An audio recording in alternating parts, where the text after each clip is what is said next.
It's only going to get better.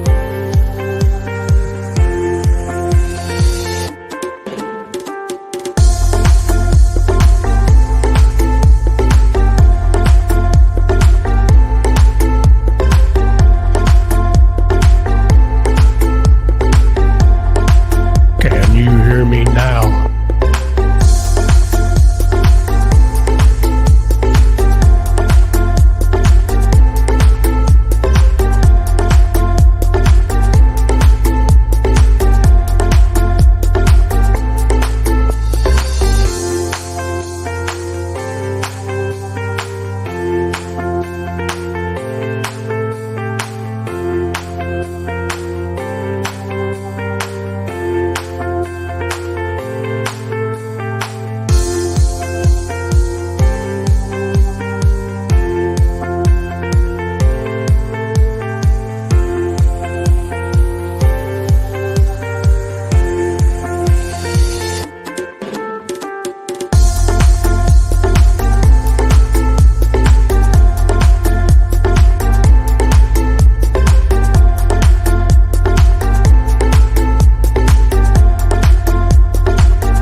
We finally made it.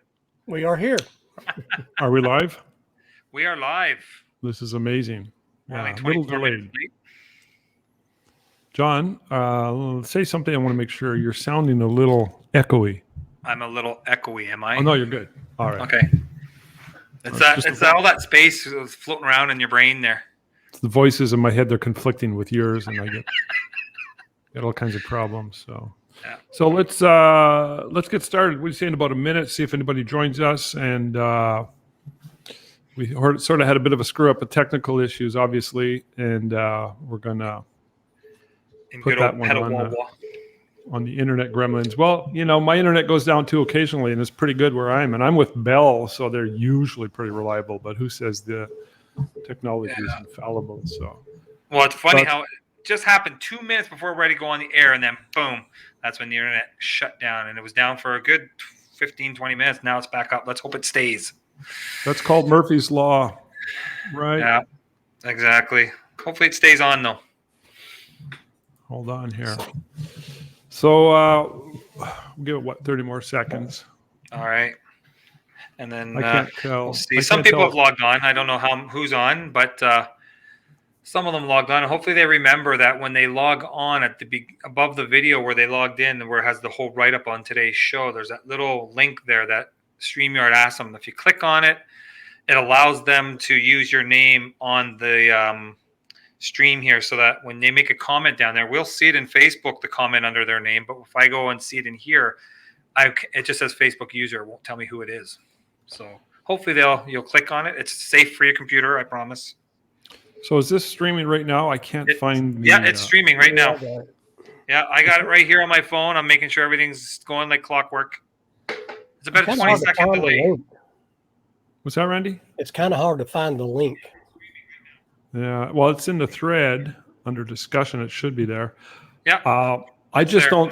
I don't see the live playing now unless it hasn't showed up for me. Yep. No, it's playing. I even turned up my volume.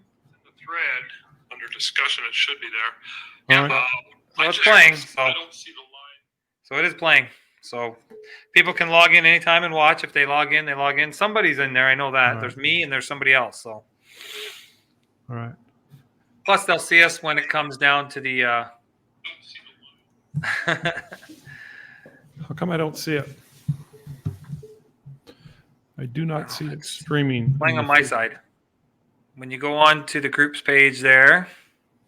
Oh, there it is. It's Yeah, streaming it's there. just below your name and your thread. Alrighty then. Okay. Well, let's. All right. What's that, Randy? I didn't say anything. It's there. I just found it. Yeah. Yeah, it's working.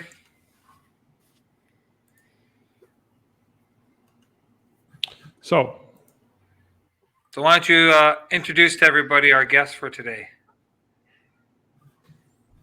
okay, shall we get started? Yep. All right, cool. So welcome everybody, and most especially welcome to Randy Sartin, Knoxville, Tennessee. The reason this came about, well, there's two reasons. One, John and I started doing these a couple of weeks ago, so this is our third ever Photo Buzz live stream where either we talk about a certain topic or we talk with someone else on a certain topic. And Randy, I don't know when and how, but I sent you an email. Somebody sent you an email and you sent me a reply. I can't remember where. Perhaps it was in the forum. And it was to do with stuff that's been going on in your photography business since especially the COVID. And you gave us a quite lengthy email. Of course, I said, well, can we talk about this some more on one of these events? And that's what we're doing now. So that's what this is all about. And I found it quite detailed. You stayed up way too late. I don't know what time you got to bed that night when you wrote this email to me. But I'm going to guess 3 or 4 in the morning. But that means you're ambitious and focused. You got excited about it, obviously. Very detailed. So for those who don't know Randy, maybe Randy, you can give us just a quick synopsis as to your photography background, what you've been doing the last bunch of years, and then we'll dig into the changes and the exciting new adaptations and events that have been going on in your photography business, which is beyond cool. I'm totally blown away, and I'm excited for you because it sounds like you're pretty busy. So does that sound good? Yep. We ready to go? No, shoot, man. All right. So You're my on name's stage. Randy. I'm from Knoxville, Tennessee. Yes, I always sound like this. Got into photography about 15 years ago as a hobby. Didn't know anything about it. Fell in love with it. Got pretty frustrated after about a year. Could not shoot in manual mode or anything like that. Didn't understand exactly what was going on. And my wife got me a certificate thing for a non-credit photography program here at the University of Tennessee. Took a class there from a gentleman named Tom Giesler, who's very, very good at teaching and a very good photographer. Once I understood what was going on, I really fell in love with photography, got involved into sports photography. Had some good luck, worked my butt off, and wound up shooting for some different wire services and stuff. But realized that I guess I wanted that to be my future. But at some point, I sold my current business. At the time, it was doing pretty well, and went into photography full time. Had the studio, joined NoBS, learned even more. Man, I miss those infernos. Those were great. Before we continue, what was your original business, if you don't mind me asking? I didn't know that about you. Oh, yeah. I was in the equipment repair business, basically. I was service manager for a few different rental companies. Well, no, just one. Yeah, I was just service manager at one. Okay. All right. I worked Cool. on construction equipment. Then I went into sales. And after a few years doing that, I opened up my own shop working on construction equipment. Nice. Bulldozers, boom lifts, whatever. Sounds like a pretty stable career choice and business direction to go into, and you dropped all that to get into photography. Mm-hmm. You got a good wife, man. She supports you. Yeah. And just for the record, I really miss the Inferno days too, especially the ones in Nashville. And hopefully one day we'll bring it back. Yeah. Hopefully, so That's great. Every time I drive by that, what's the name of that hotel? the Preston Hotel. It's not far from the airport. Yep. The Preston. So anyway, sold my business, got a studio, did the portrait thing, did pretty good with that, mainly family portraits and high school seniors. Didn't really love it, and started branching out into more commercial type work. have one really good commercial client do 100% of his work, of still work anyway, and quite a bit of his video work. Picked up a few other good commercial clients, and was still trying to make money with the sports stuff. And at some point, I realized that unless you're a full-time staff photographer for a team, Mm-hmm. that's a really hard way to go. So basically was looking around for different things to do, trying to get away from sports, and ran across a tutorial on architectural photography and bought it, liked it. Didn't think I'd ever have any feelings about photographing something that didn't move or smile or yell at you, or, you know. Randy, when did that happen? What year was that you're talking That about was right now? 2.5 years ago. Okay, so I was just wondering, that's not too long ago. You were a pretty busy sports photographer, shooting some pretty, what seemed to be some pretty high-end sporting events and large stadium events, football, and I'm not sure what else, but basketball. Mm-hmm. You didn't have the dream job? That wasn't the dream job? I thought it looked like it was the dream job, especially if you were a sports lover. Well, yeah, I mean, it's great. It's just not a sustainable way to earn an income. I'm still shooting about as much sports as I ever have. Right. Shooting for probably the third biggest wire service there is. My pictures get used everywhere. Get access to practically anything I want to go to around here, especially. Okay. But the money's not there. It's simply not there unless you're a staff. Bottom line, Yeah, money's not there. it's a labor of love. It's fun. And you couldn't get on like as a staff photographer with the Tennessee Titans or something like that? No, but a very good friend of mine did. That's a real long story. He was partly responsible for my really good relationship with the University of Tennessee. He was Tennessee's athletic photographer. Right. And he left there and went to the Titans. So let me ask you this before I let you continue. I just further to John's question about getting on as a, the security and all that and a full-time job with an actual sports team. Is that something you would have liked, or do you prefer what you're doing now, even though there's uncertainty and there's always, you got to learn to adapt, which obviously is what you did, and discover new industries, new exciting opportunities. Any thoughts on that? Could I have pursued something? Yes, probably could have. Would I have gotten anything? I doubt it. I do not have a bachelor's degree. Okay. That's one of the first things I look at. Right. Probably not the right age group. What is the right age group? Because you're like you're 28. I'm 32, Rob. And there's not that many of those jobs around. Yeah, they're rare. NFL teams, a lot of the colleges now farm that stuff out to people like myself. Full-time staff photography, sports photography jobs are hard to come by. Okay. I got to clarify this, what you're saying. I just want to ask you another question on that. I'm sorry for hogging the microphone here, but I'm just curious because I think it sheds light, in particular, it sheds light on the entrepreneurial journey. So do you remember Bill from Sacramento? He got a job. Remember, he got a job working as the official paid photographer for Arnold Schwarzenegger. Do you remember that guy? Yeah. I think he had that job for like 8 years. Yep. And we all knew him very well, and he came to the Chicago Inferno back in the day. But I always had the impression, as much as that was an exciting job, I always had the impression that he worked really, really hard, and he wasn't 100% crazy about that.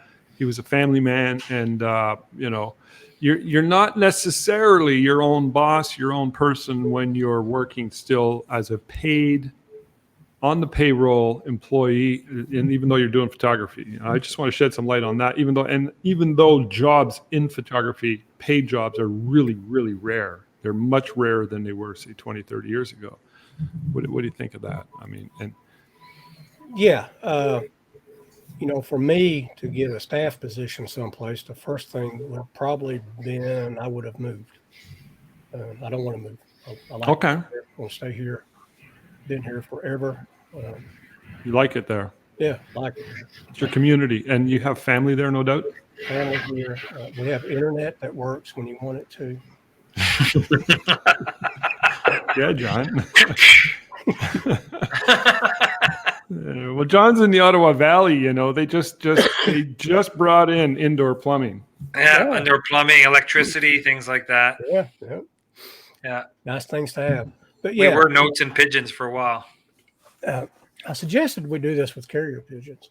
But yeah, I mean, and then it's an 8 to 5 type thing. So at least some of the staff, university staff positions are working insane amounts of hours.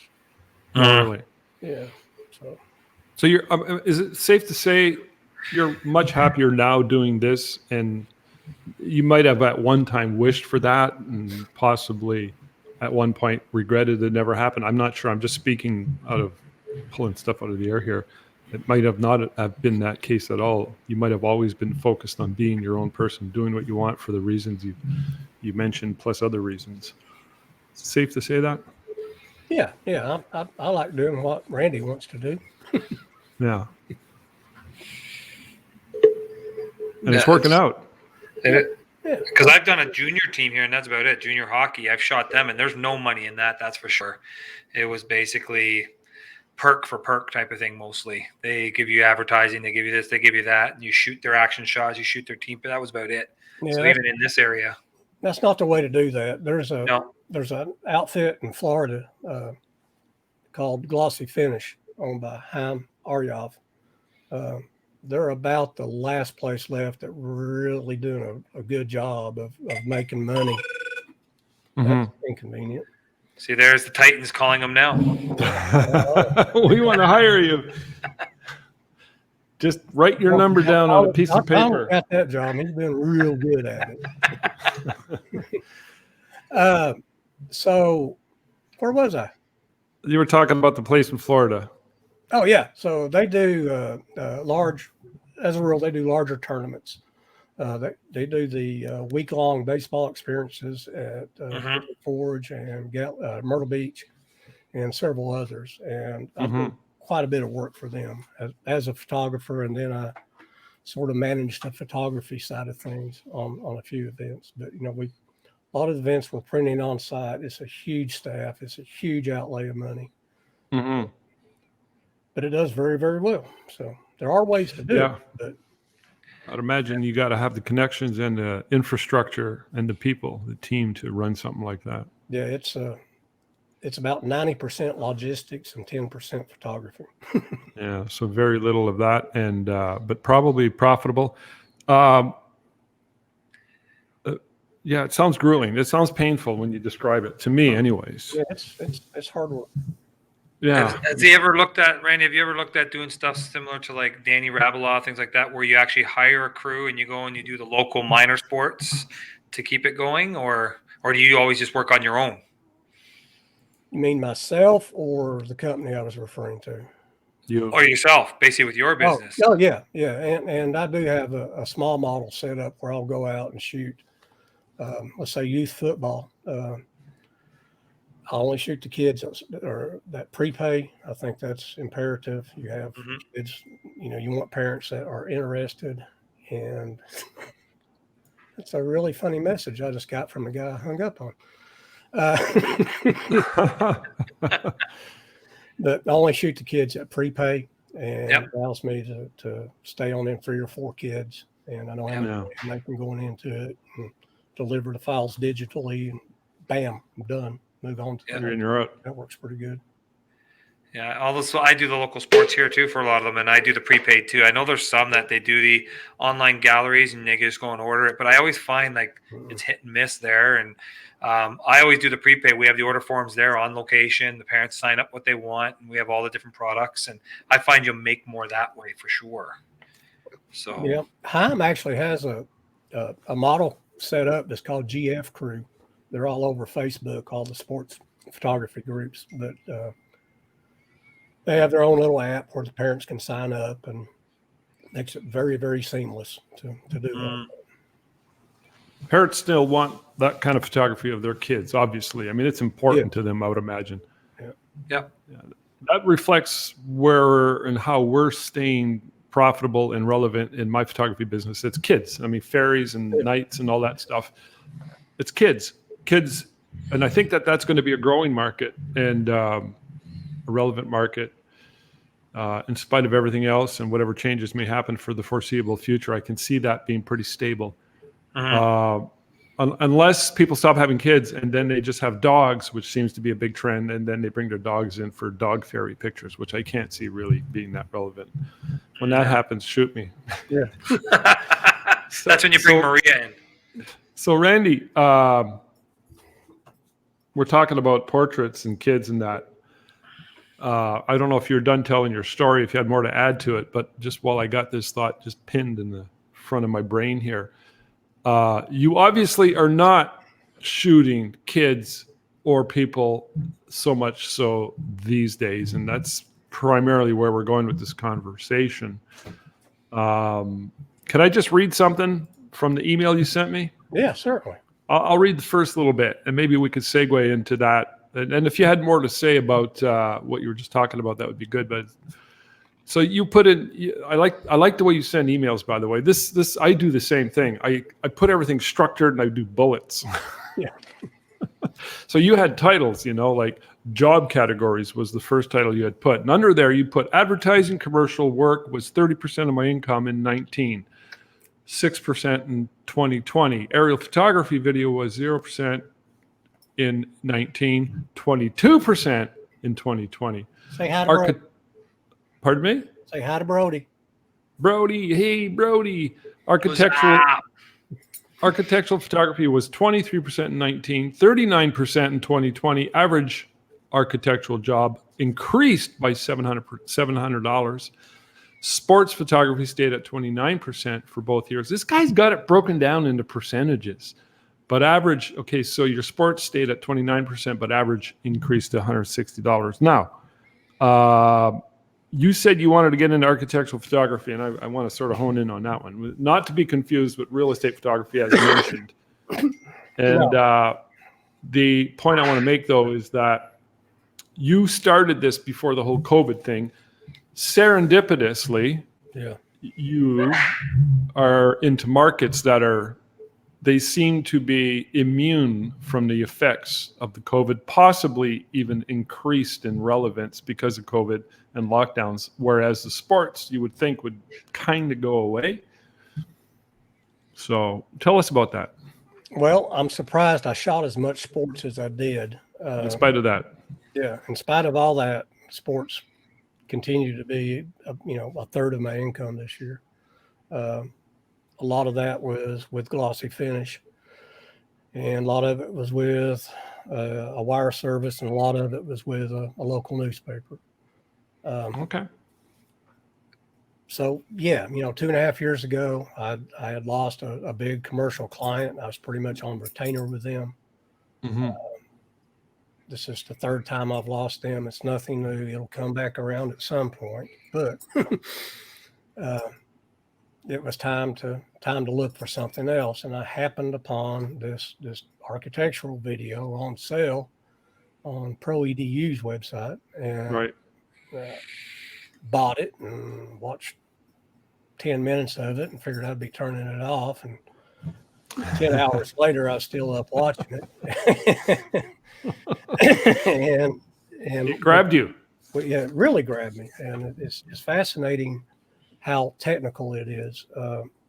Every time you enter a room, you're presented with a whole lot of different challenges that you have to sit and think your way through. And I think that's what I love about it. You have to get to the point where you recognize those challenges and make sure you're, worrying about the right things and not letting things slip. But yeah, it's great. And I went, I skipped the real estate part on purpose. There's very little money in it unless you do it in volume, which is not something I'm interested in. Yeah. So yeah, found a couple of places that I wanted to go shoot, and people I knew or had connections to reached out to them. One of my commercial clients, or the PR company that I do a lot of work for, got me hooked up with one really good guy, and had a few buildings I shot.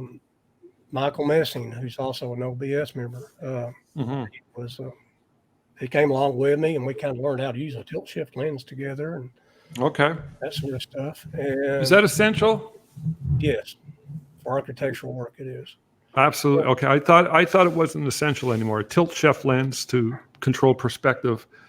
For some reason, I thought that was so archaic that it was, put into the closet. Nope, gotta have it. The thing about architects is they're one of the few clients left, I feel like, that really value, appreciate, and can and know it when they see it. Really good photography. Okay. They designed the building. They're artistic. They know what color the walls are supposed to be. They're pretty picky and they're pretty demanding. Yeah. As a result, they're not looking for, come shoot my new building for $250. Yeah. They're looking for somebody to come in there and spend a day or two photographing the building, and more of that time actually in editing it. And I think it's one of the few industries or few client pools left that the moms and dads with cameras aren't, encroaching upon. Yeah. Yeah. For obvious reasons. It's very technical, obviously. Yeah. But you got real estate agents doing their own real estate photography with an iPhone.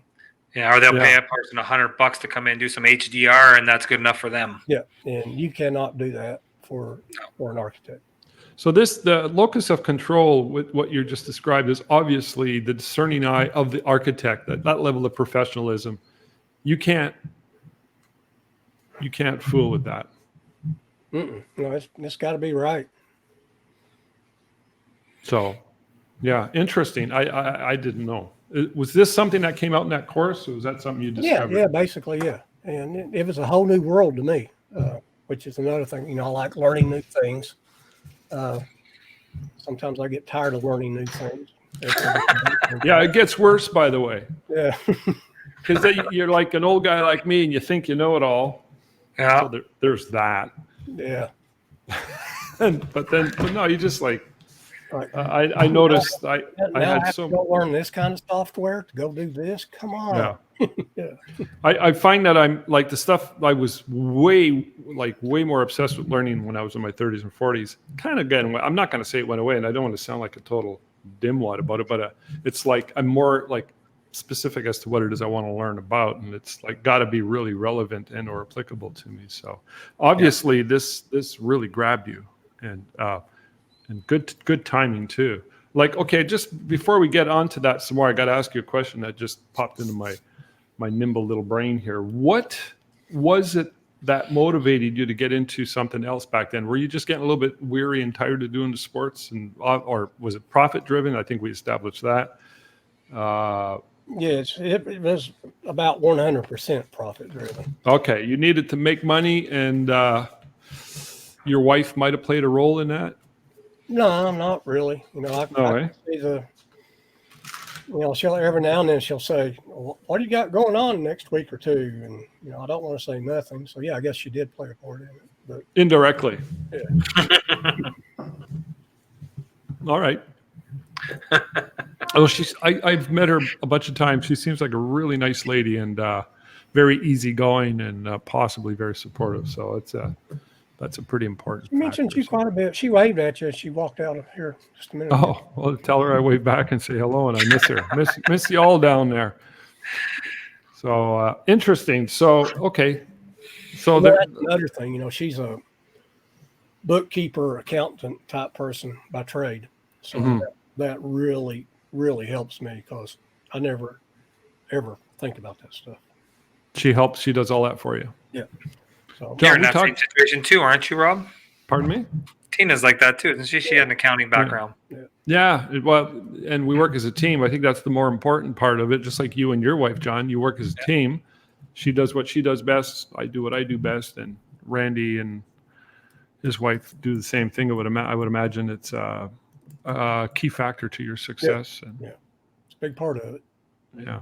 So you took the course, you fell in love with it, you bought the equipment. I want to ask you, how much did you pay for the lens? And obviously, it's very relevant. You realized quickly enough that you had to present something of quality to these architects because their eyes, you're not going to fool them.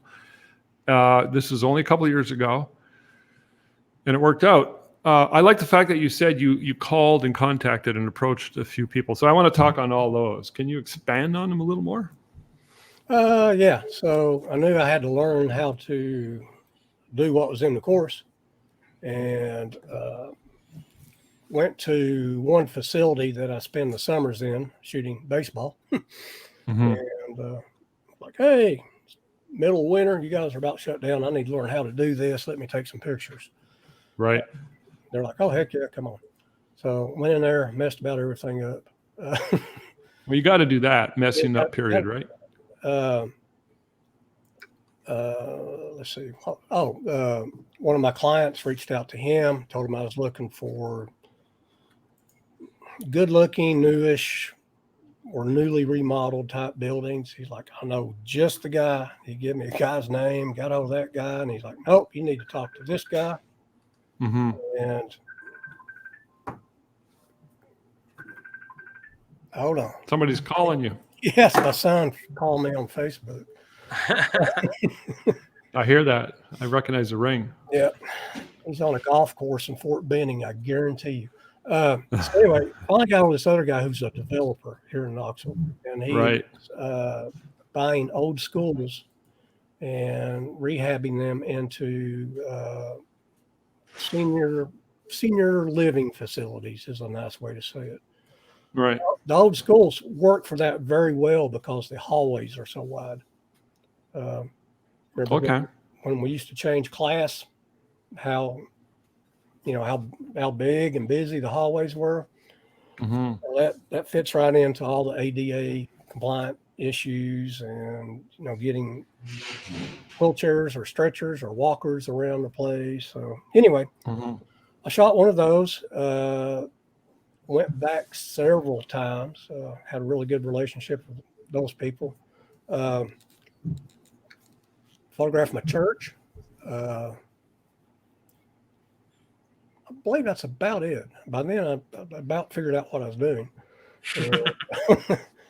Had managed to put together a small portfolio. I made a small magazine that I have hidden from myself.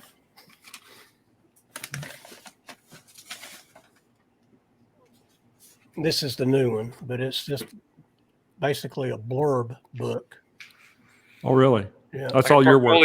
Yeah. You made not that one originally. You made something smaller when you first. Yeah, it had less pages, that's for sure. Well, that's pretty cool. It's like a portfolio book. Yeah, let me see portfolio book without spending the front of that again. Album. So let me see the front of that again. Do you mind? Yeah. That's pretty cool. I love that. Hold on here, Ariel. So this is your book to promote your photography. Man, does that not make you look like you're in the upper echelon of makes them stand out of the crowd. Hold on. Who let the dogs out? Who let the dogs out? Well, I always said too, like, whenever you can do something that makes you show the client that you're willing to go that extra mile to make yourself look good, it shows you're probably going to go that extra mile to make them look good. I always said that with my clients. Like real estate agents. Which real estate agent would you go to? The one that has the picture of them sitting up against a wall from a cell phone, or the one from the person that did a nice professional one? It makes you stand out of the crowd, that's for sure. It sends a message for sure. I like that book, Randy. I'm totally blown away. Can I ask you where you got that printed? And was that your second one? And how big was your first one? The big one, the first one was about 20 to 30 pages, I believe. Yeah. I did it through Blurb, B-L-R-B. Yeah, very familiar with them. Yeah. So I did like 2 of them. Got them in, and they looked okay. And so I ordered 20. Came up with a list of the top 20 architects in Knoxville. Went to nearly every one of their offices, especially ones that I knew did not currently have a real good relationship with a photographer that I could identify. Okay. There's a few in town that are using some folks from out of town that are doing a bang up job, and I didn't even bother going into those places. But the ones I went to, sometimes I didn't make it past the receptionist, and sometimes I wound up taking the lead architect to lunch just by walking in with that magazine. Nice. I would leave them there. I think the first time I did it, I wound up with 3 or 4 clients. Just like that. Yeah, just like that. Unbelievable. One of them, I didn't even make it past the receptionist. And 2 months later, the architect calls and says, "Hey, you dropped something off here a few months ago. Can you come by and talk about it?" And I'm like, "Heck yeah." So another one literally hired me on the spot. Nice. 2.5 hours in their office, and they're probably my number 1 client.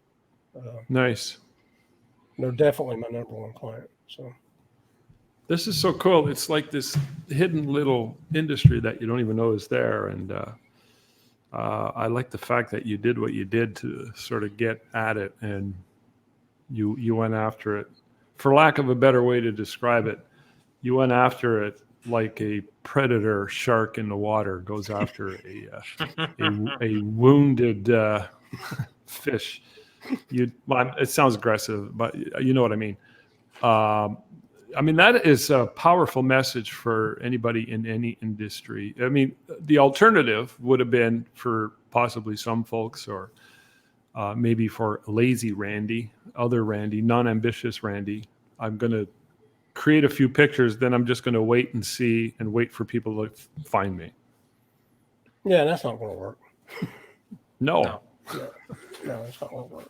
Or worse yet, I'm going to start promoting some way, shape, or form, but it's going to be $100 or $200 shoot and burn. Yeah. So what I also did with the magazine is I printed out, that everybody talks about the book. And at that point, I didn't know what the book was. So what I did is I printed out myself 13 by 19. I printed out 13 by 19 prints and put them in I don't know, some sort of artist holder thingy I got. And I brought that in too. I dropped the magazines off. And if I made it to actually talk to someone, I would open up the book and they would be looking at them, 13 by 19 size instead of the magazine size. Yeah. When you say the book, do you mean like a portable portfolio that you bring in? Yeah. Hold on. He's going to show us. Yeah, it's probably like my daughter had for acting. They had those little modeling portfolio books. Yeah. We did like 9 by 12 prints, I think, for that for my daughter when she was doing modeling. I think it's a bigger impact if you go into an office and you show them a book like he's talking right there, the portfolio book like that. All right. To just an iPad and say, "Here you go, take a look." They sell those in the camera stores and what have you. Yeah.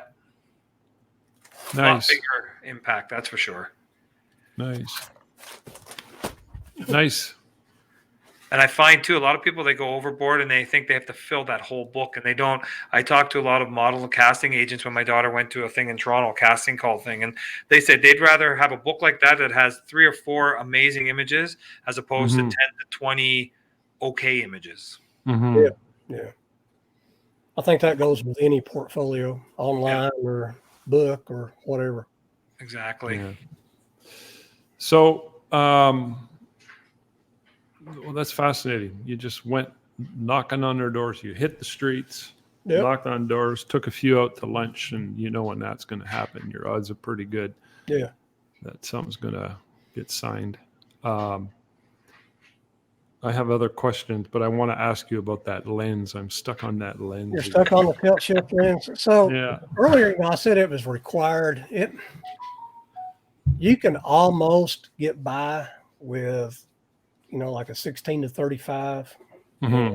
getting really good and straightening stuff in Photoshop. Yeah. But that's not a good way to do it. And in my mind, it takes longer.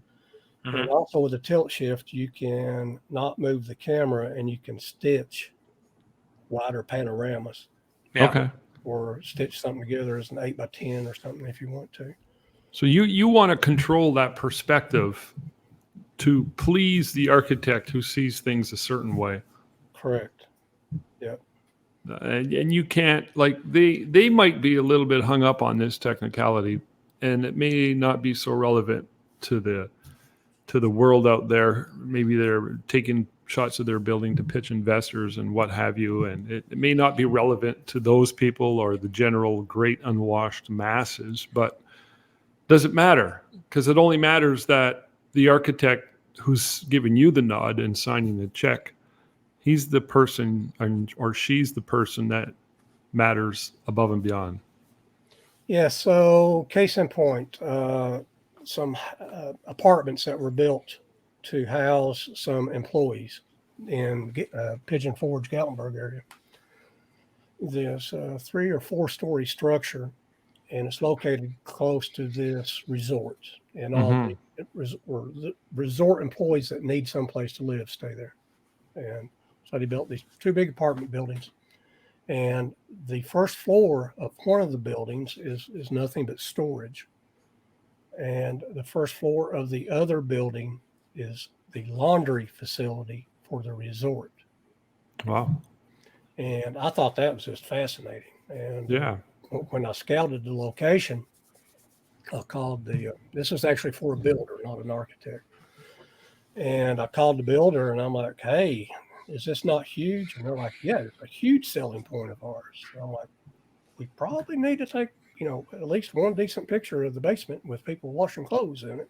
Okay. And It matters. it matters Obviously. to them, so they can go out and say, hey, Mr. Resort owner, if you want to build employee housing, here's one of the things that, we can do with some of that space. Mm-hmm. So they fixed 2 problems. They got someplace to do the laundry and they got someplace for their employees to live. So stuff like that's what an architect and a builder need to show. Another place I shot for an architect, it was kind of a long drawn out thing because I wanted it to be. Showed some preliminary shots to the architect and they were like, where's the elevator shaft? And I'm like, that's over there in the corner. You got to show me a really good picture of the elevator shaft. We had to pour that elevator shaft. Okay. All right. And They want what they want. they want what they want. And you can't show them a piece of crap picture. So I think it's really important. I always try to scout any architectural project, preferably with the architect with me. Or at least on the phone with them or FaceTiming with them or, then someone from the firm with me that knows that the elevator shaft was a big deal and we probably need to take a picture of it. Yeah.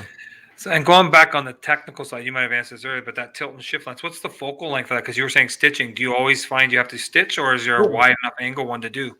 No, 90% of everything I do with a 24 millimeter tilt shift. Occasionally, if I want something tighter, I will put a extender on it, 1.4 extender. Yeah. 24 It's a prime lens, right? Yeah, 24 millimeters. What I would say 90% of all architectural photography is shot with a 24 millimeter. Interesting. So if I buy one of those lenses, that's all I need. Then I'm in business. You're in business. Yep. Yeah. You just need a good camera and good camera and a tilt shift lens. Yep. What's one of those cost, roughly speaking? They're $2,000. No, it's not bad.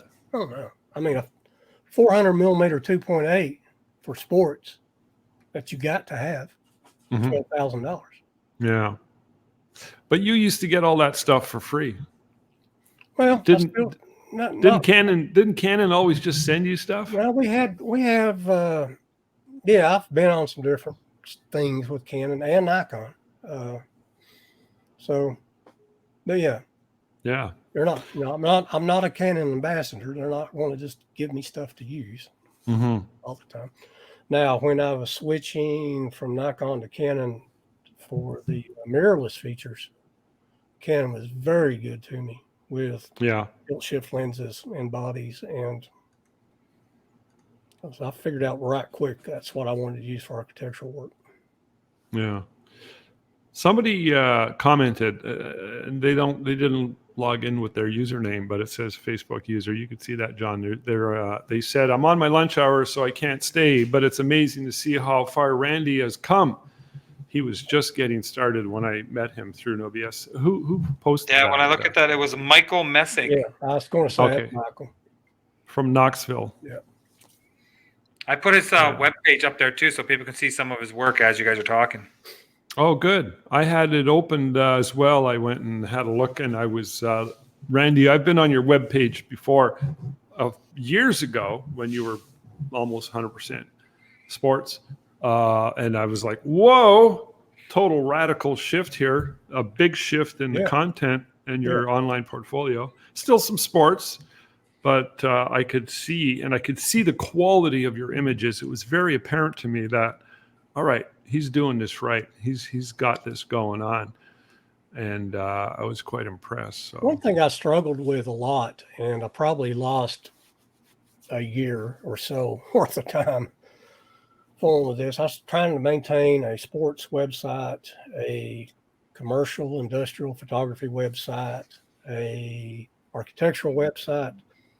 I actually had a different Instagram and everything for the architectural side of things. And finally I said, I can't keep up with one website.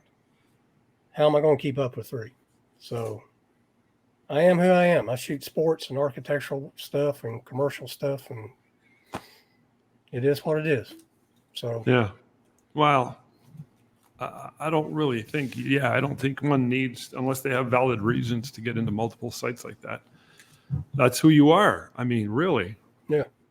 Why would you want to put anything else up there? I get your point. Yeah. I mean, it's the middle of winter right now. And the only thing I'm shooting is basketball. Yeah. So Right now, I'm not shooting anything. I'm not allowed.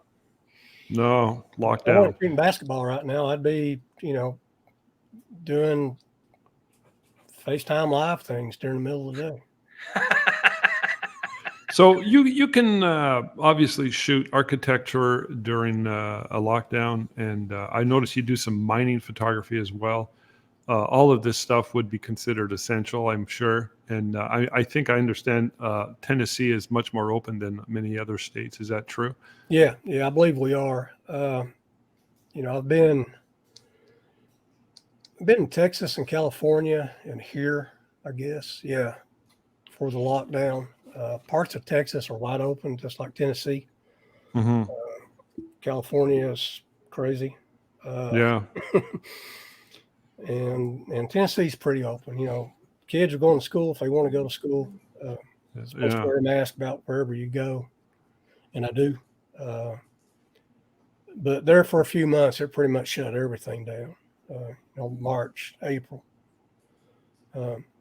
One thing I had discussed this with you is I reached out to a few places, my architectural clients, with the thought of, hey, sometimes we have trouble photographing these buildings when they're full of people. Does anything come to mind that we could possibly do now? And there was one place that caters to kids who are going through the adoption process that we've been trying to photograph for like a year. And so the architect called me back and she's like, yes, go do this place now. There's no kids there. So, and that was kind of a problem. I had to take Tori with me to model. So Yeah. How old is she now? I remember she was in diapers 11. when I was there. She's 11. Unbelievable. Yeah. Well, you keep feeding them, they get bigger, right? Yeah, feed them in water and look what happens. So you're also doing, obviously aerial photography. Would you put that in the same category as architecture and It's kind of why I got into architectural photography, or aerial photography is architectural photography. Okay. I've been sort of resisting the aerial photography world for a while because I Why? knew I would get into it big time.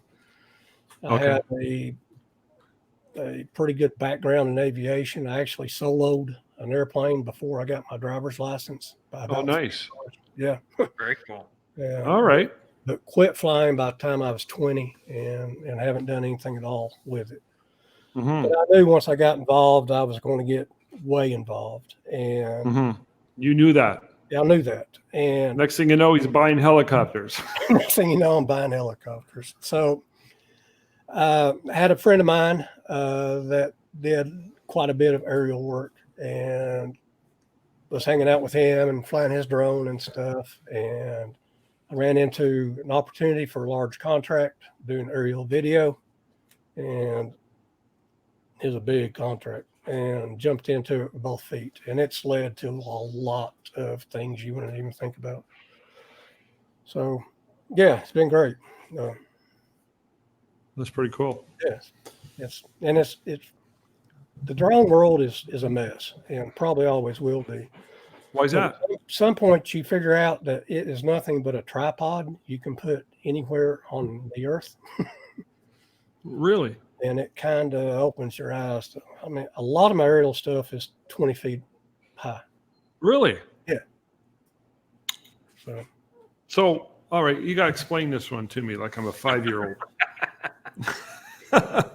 I'm used to that, Rob. I get it. It's me. I am no shame. So 20 feet high, it's not that high. Is that because of the nature of most buildings you're shooting in, or is it because for some reason or other, 20 feet, even if it's like a 25-story building, for some reason that 20 feet helps? And how do you get up 20 feet? Are you using ladders? And I want to go back to drones later too and ask you about that. But can you answer that first part for me? The 20 feet up is with the drone. Okay. Yeah. So let me see if I can find something right quick.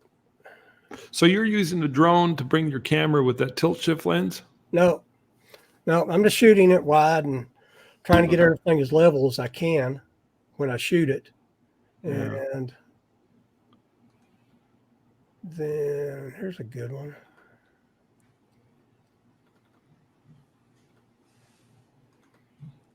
And then just have to fix it in post.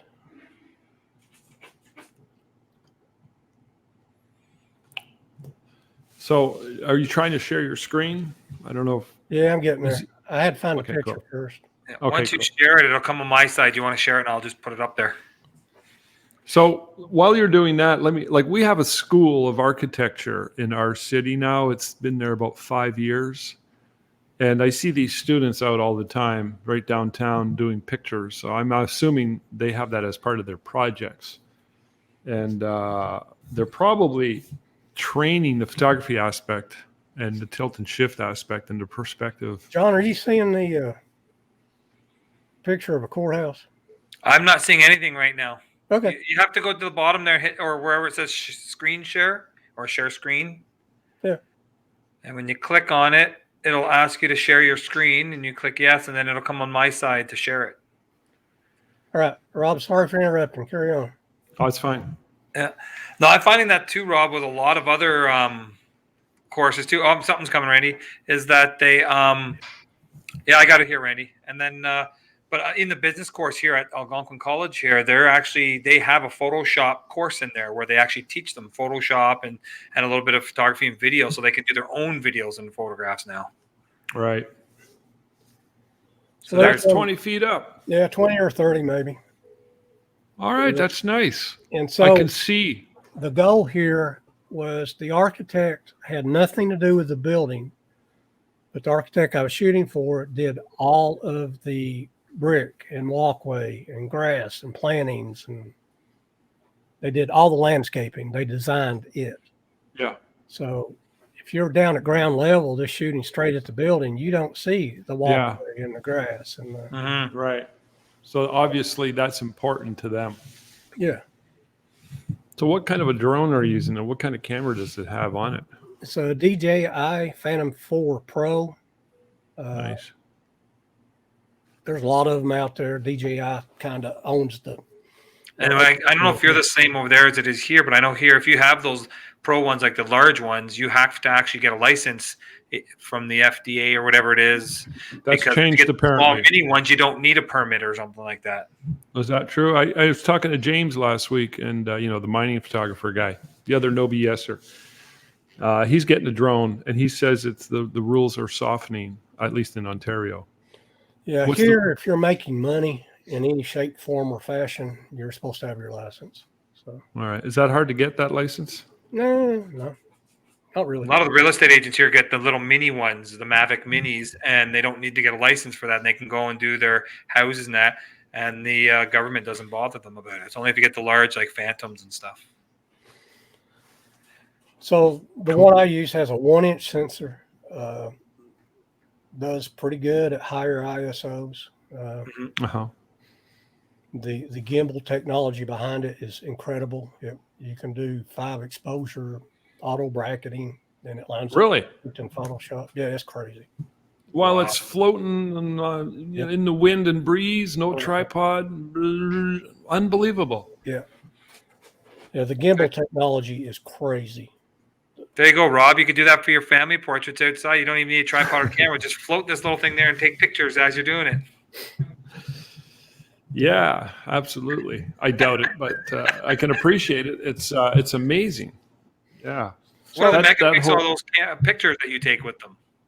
That whole drone technology, you consider that in the last 20 years or 15 years, and how the technology is really, it's probably still in its infancy, but It's wide open. It's crazy. It's cool. It's fun. It's yeah. So Yeah. those drone shots, if you can blow them up to like the 13 by 19s, are huge, and Oh, it's easily, comparable to like a DSLR's type. yeah, hell yeah. 1-inch sensor. Is that like a crop sensor or a little smaller? Hold on, I got a math. I'm guessing it's a little smaller. Full full frame. 36 millimeter wide, right? Right. Yeah. That would be full frame 35, 36 millimeter. Well, full frame's 1.4 inches to me. Okay. And that's a 1-inch. So it's a little bit, almost like a crop. yeah, Like about a C size, APS-C. That's pretty or good. something. Yeah. So you get a properly exposed image on a lower ISO. You're probably going to be able to make a 40-inch print, I would imagine. yeah, they print well. Interesting. Very So cool. that's led to a lot of other things. I do a lot of little short video things for local newspapers and such. I flew through downtown Gatlinburg when it was shut down for COVID. Sevier County, big tourism area, completely shuttered pretty much. So they're looking for you to create these shots because it's an opportunity, because there's hardly any people and they want it. Yeah, it's just different, kind of eerie looking. Yeah, no kidding. And then, I finished that up, and I'm like, hey, when we open back up, let's go do it again. And so we did that. We put off high school football for a while. And I came up with the idea of, hey, once football starts back, let's do some aerial stills of the football stadiums lit up and kids playing in them. We got to do that. So You pitch these ideas to these people often, yep. and they love it. Yeah. We'll pay you. Yeah. So why is football? Is it just the season's done for now, or is it because of COVID? We did our full season. We just started late. Okay. Yeah. Okay. We've had our state championships and everything. Okay. I know people love their sports down there, especially Especially baseball and football down there, whereas here it's more hockey. It's football here. Football. And, Hockey and soccer here, yeah. which is another kind of football. Women's basketball is big too, because I know they got the big the museum down there in Knoxville. I remember that. Yep. A buddy of mine got elected to their board. Really? The museum's board or Hall of Fame, basketball Hall of Fame. Yep. So you know a lot of people. Can I ask you this then about a marketing strategy, and that is keeping in touch with your clients and people you know. Are you doing anything of any nature other than, oh, I got a great idea, let's hit up so-and-so and see if they want to run with this idea? And some of them and many of the right people in the right places, obviously. Do you send out Christmas cards, send them a thank you card? Do you send them happy birthday cards on their birthday? Do anything of that nature? Or No, not? I don't, and I should. Thought about it this year. I've thought about it in the past. Mm-hmm. I do some other things. I have one client who her daughter's big in photography, and I'm all the time sending her, tutorial videos, or they've borrowed lights from me a few times. Right. So yeah, whatever I can do, yeah. But no, I don't take the time to do what I should. Yeah. Really. One thing clients like, when I came back with version 2 of this, Mm-hmm. all the clients that were in it were like, "Oh my God!" Yeah. Did you get them all a copy? I got several of them, a few copies actually. So, Wow, that's amazing. How many did you print out of your second run, your second edition? I think I did 30, Okay, so you did 10 more than the first edition, which Yeah. was 20. and mainly just because it looked a whole lot better. I had a better sample. Well, it goes without saying that you're going to improve, hopefully. And if you're not, you're doing something wrong. Now, So, another thing I do with them is a lot of times when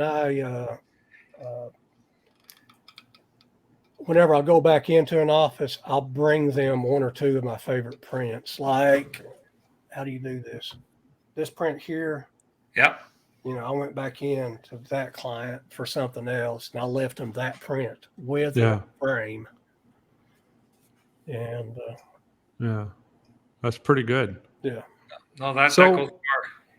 I have a weird question. When you printed that book, did you ask them for permission, or do you have to, or is it something that's not even worth considering? I have Would it- permission to shoot there. So yeah, I have it in my contracts that I own all the copyright and I can use it for my own Yeah. advertising. So I mean, I could see some people there. getting strange. Some people get weird about stuff like that. Well, I can't. It's not my building. It's not my. I'm showing the inside of a factory. It's not my place to. But I kind of agree with what you guys are doing. I mean, it's nice to get it signed off, but I mean, I've I shot in don't know. some places that are like, we will shoot you in the head if you show this picture anywhere. Yeah. Uh, I've had well, one there's like that. There's that.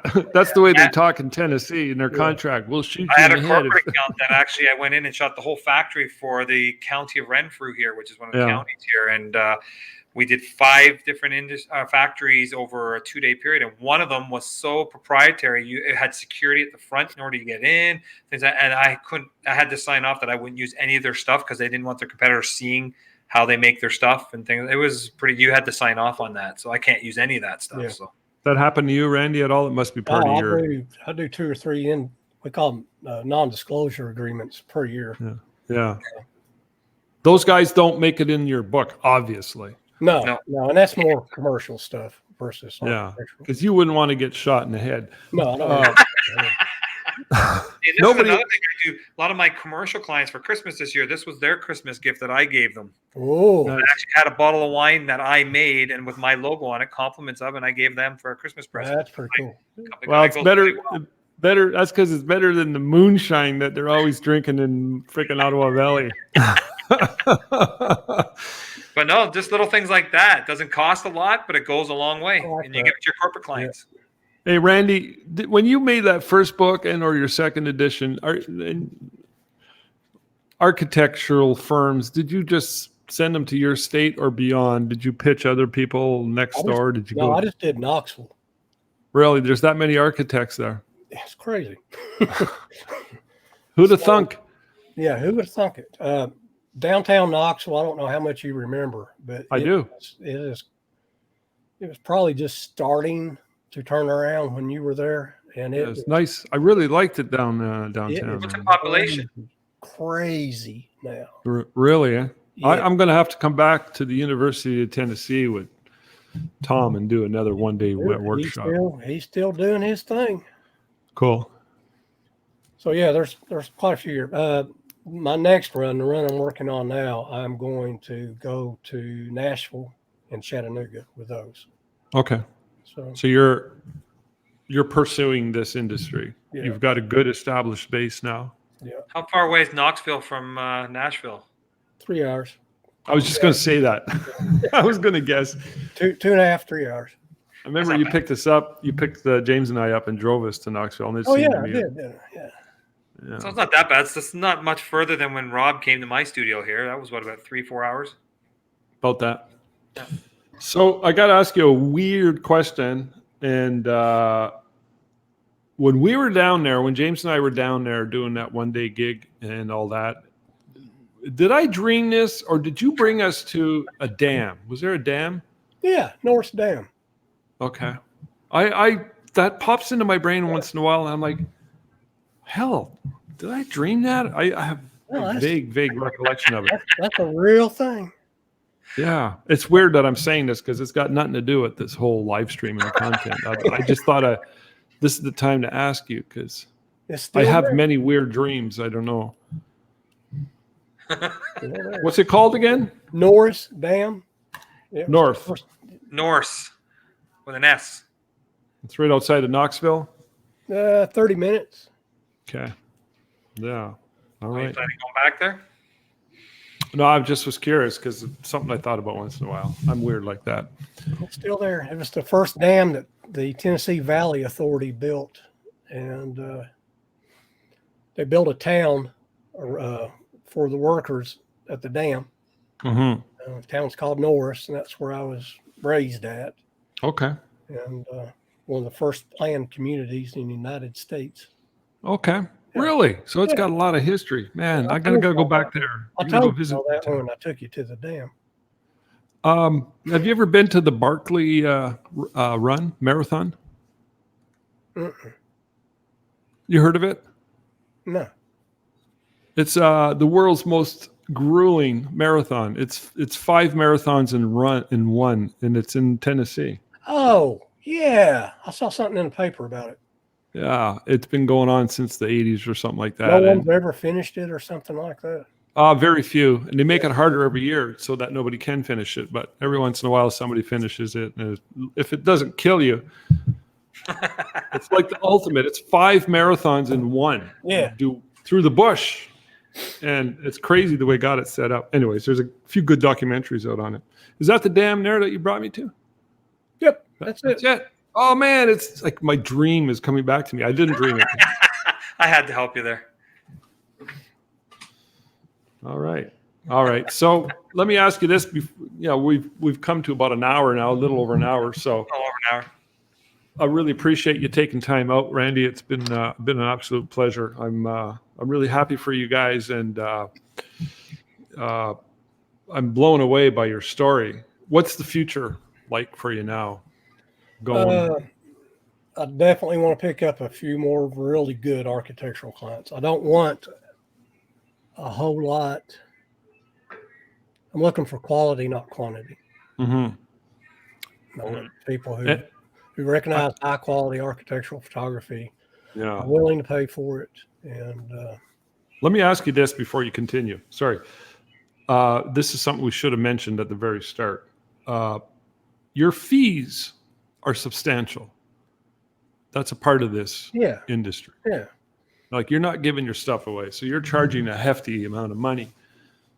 And if you went after architecture the way you want to, and I think it's going to work out for you, unless for some reason or other it goes by way of the buggy whip salesperson, because nobody wanted buggy whips anymore. If for some reason people don't want architectural photography, if for some reason architects no longer become relevant, which I can't see happening.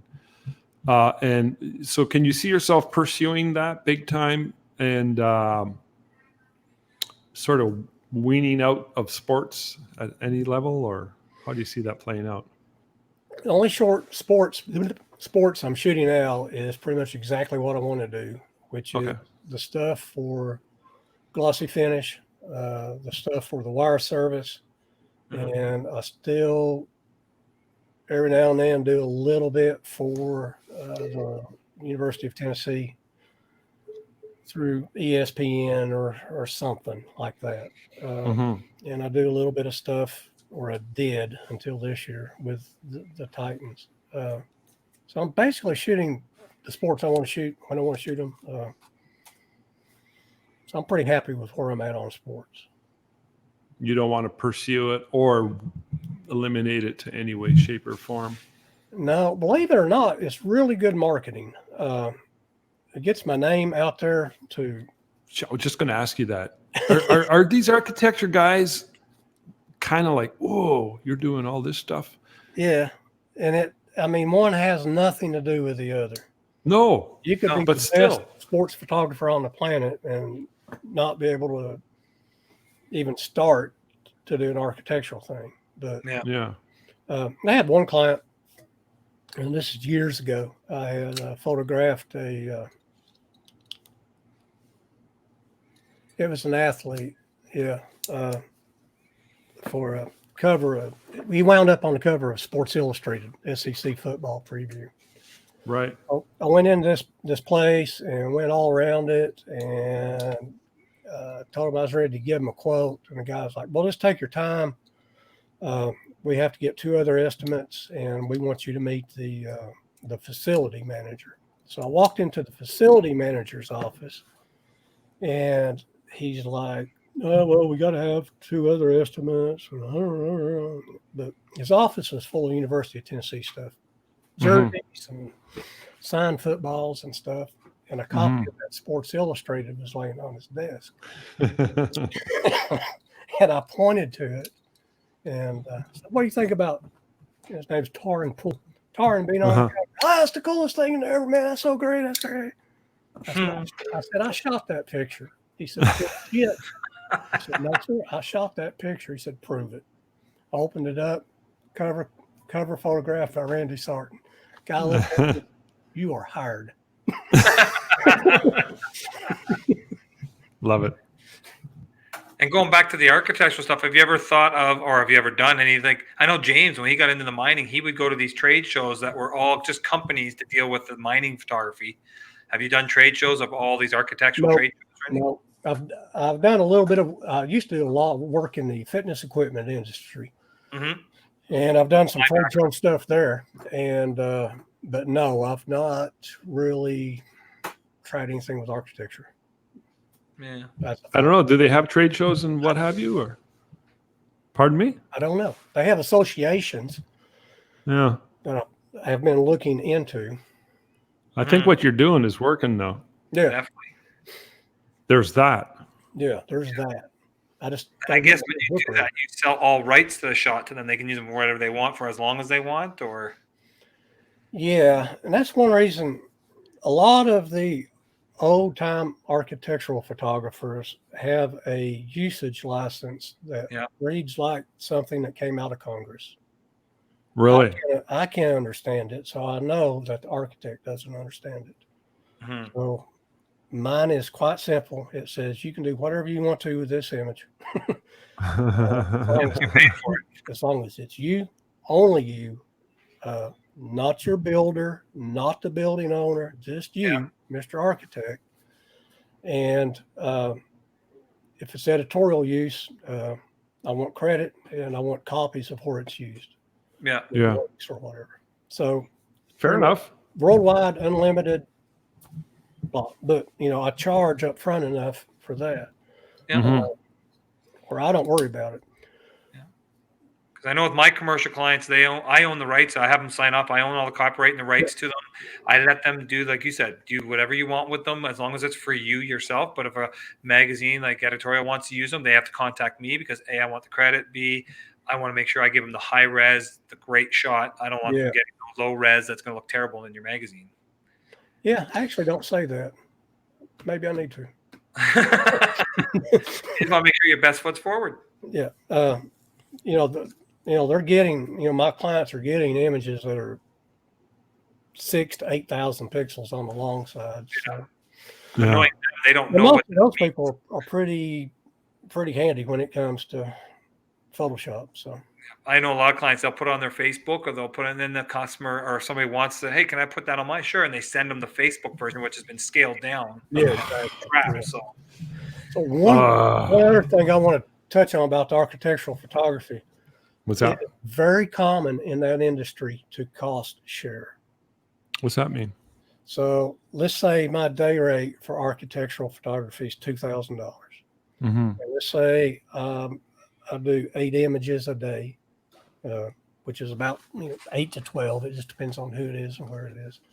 I charge $125 a piece for those pictures. So that's, Right. do the math. That's $3,000. Uh-huh. So you're the architect, and you agree to pay me $3,000 to go get these 8 pictures. Right. Why don't you reach out to the builder and see if they're interested in those pictures? If So you're they're going to share. interested in those pictures, yeah. We'll just add $1,000 to the invoice, and then you and the builder can split that $4,000 cost. Yeah. So the architect just saved $1,000. Uh-huh. I just made $1,000 more dollars off the Yeah. exact same pictures. I didn't have to do anything different. All I had to do was add somebody's name to the license. And you've doubled your advertising because the architect's putting it up somewhere, and then the builder's putting it up somewhere. So let's take it one step farther. Architect, builder, building occupant, building owner, the brick people, the tile people, the painters, the lighting people, the Interior decorator, maybe? Exactly.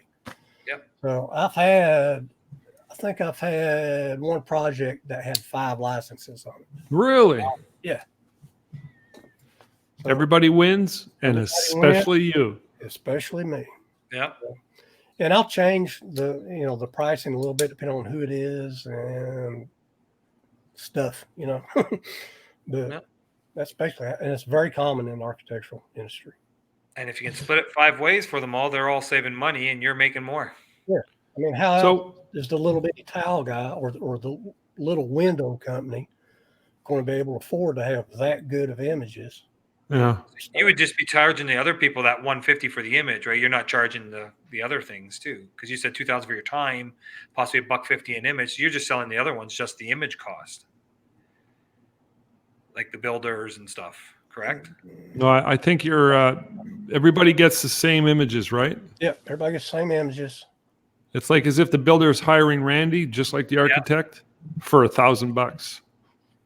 But you're only giving him usage. I mean, just go back to the original setup to all this, which is sort of strange to me because I photograph little children dressed up in fairies. This is out of my universe here. So, And probably make more money than me and John does. well, I don't know about that. It sounds like a pretty lucrative industry that you're in. But this is not an issue with me. It's the usage is interesting. I remember in the 80s when I was young and still wet behind the ears, but it was the commercial industry was like that. It was like very, very legally bound, and it was all about usage. So that's still obviously relevant today. And what you said to do with cost sharing, I find that totally fascinating. Did you figure that out, or was that just a common practice? It was it's a common practice, and it was part of that course I bought. Okay, cool. Yeah. It makes so much sense. So you could get 5 guys, 5 industries, $2,000 gig turns into A $3,000 gig that turns into a $7,000 gig. so everybody pays the $1,000. Well, they split it up 7 ways or 5 ways, or ever how many people are cost sharing. You take, if it's $5,000, there's 3 people cost sharing. It's 5,000 Right. divided by 3. Okay. So if only one person wants the images for whatever reason, they're not interested in cost sharing. It's $3,000. Okay, gotcha. So If 2 people want it, it's $4,000. They each pay $2,000 a piece. So it's scaled up, it's spread out, and I think we lost John. I believe we did. I don't know where he went. John, are you there?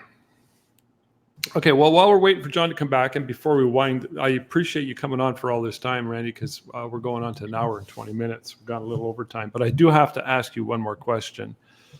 about Twitter, because I remember doing a webinar with you years ago, 8, 9, 10 years ago, and you went on about Twitter and how successful Twitter was for you. Are you still using Twitter with this new industry? So not so much with architectural images or even the commercial stuff. Twitter was very good to me. Yeah. But Instagram has sort of taken its place, I guess. Okay, so For Instagram. photographers. And, You're using Instagram quite a bit in this realm? Yeah. So primarily my Twitter's reserved for the sports and photojournalism work, and everything else is going on Instagram. Cool. So what's to stop everybody from getting into this field besides the hefty cost of equipment? I don't think it's a hefty cost. I mean, you can get into it a whole lot cheaper and you can get into sports photography, right? Yeah, okay, there's that. But, you got the 26-year-old young lady who's a photographer now with the Canon Rebel or whatever. Yeah. She's not going to her, that $2,000 lens, which is $3,000 up here in Canada. And then she's got to buy a pretty decent camera, possibly get a drone. I don't know how much that drone costs. And did you buy a drone, by the way? Oh, yeah. That drone? Oh, yeah. Okay. So you've got a fair amount of equipment. That, in my opinion, shields the industry in a sense, not even talking about the strict demands that the architects have on how their stuff's got to come out. I disagree with you. Okay. Clarify then. So let's get back to sports photography. Well, you're comparing to sports, though. I mean, I'm comparing to the young lady who's going to shoot and burn babies and young families and couples and weddings. She'll do a wedding for $700. Shoot and burn. I'm comparing to that. So And I think perspective matters a little bit, no? Yeah, and I guess it would.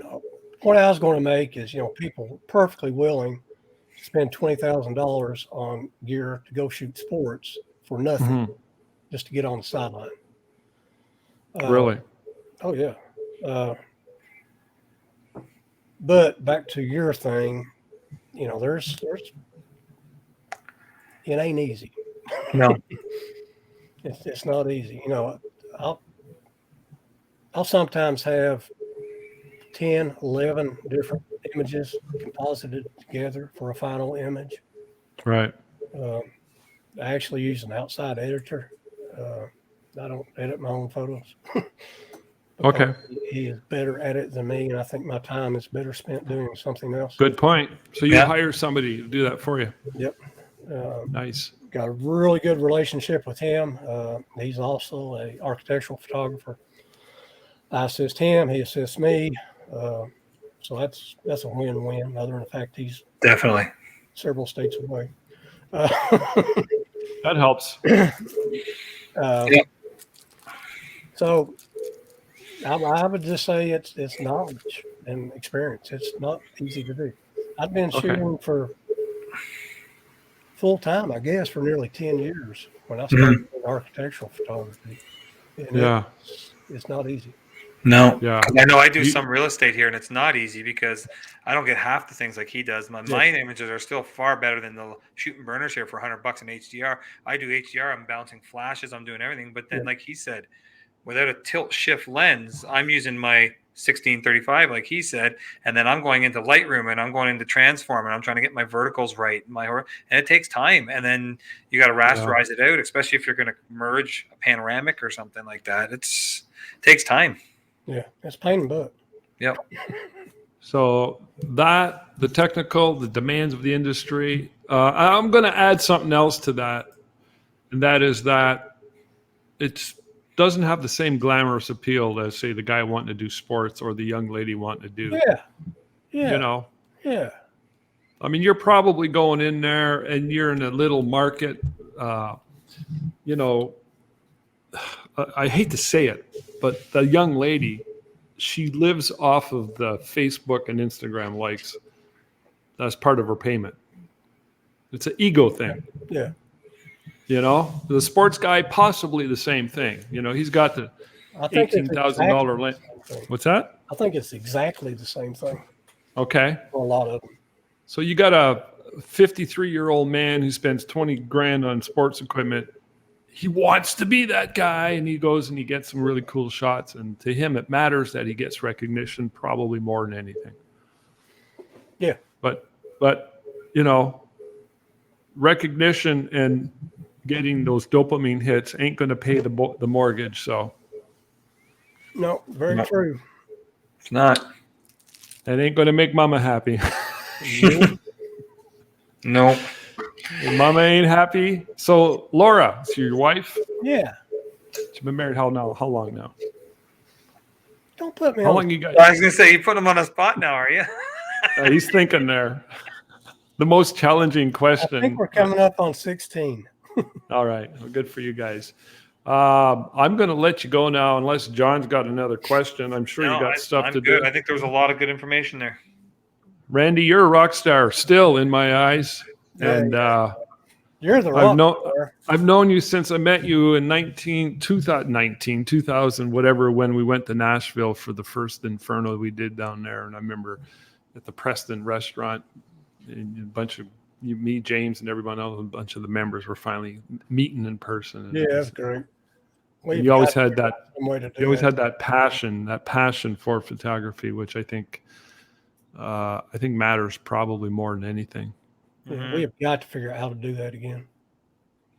Definitely. Yeah, And the I'm one on in it. Toronto here too. Well, I got to tell you, we had last year. I'm down for What's Toronto. that? Toronto would be great. All right, good. Toronto. We did two of them here in Toronto once. It was 2011 and 2014. I went to both of 14. those ones. Well, we had one last year. Remember, John, you came up for that with Hart and a Maggie's, bunch yeah.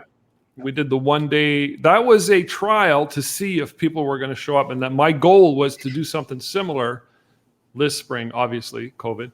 So, yeah, we're on it. It will happen, Randy. All right.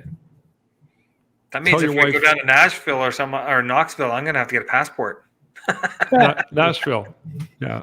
Nashville. I have to get a Randy lives passport. in Knoxville. Well, I don't know. We could go to Knoxville too, I guess. But we've always done them in Nashville. It Yeah. seems to be a bigger draw. I don't know. International airport and all that stuff too. So anyways, Yeah. Thanks for your time, Randy. I really appreciate it. And the Appreciate information. everything you've done. Yeah. Yeah. No, I learned a lot. That's for sure. Yep. Yeah. Okay. All We'll right. see you guys. We'll see you guys All right. around, and we'll make it happen another day. So See hi you to later. everybody down there. We'll do. See ya. All right. Till next time.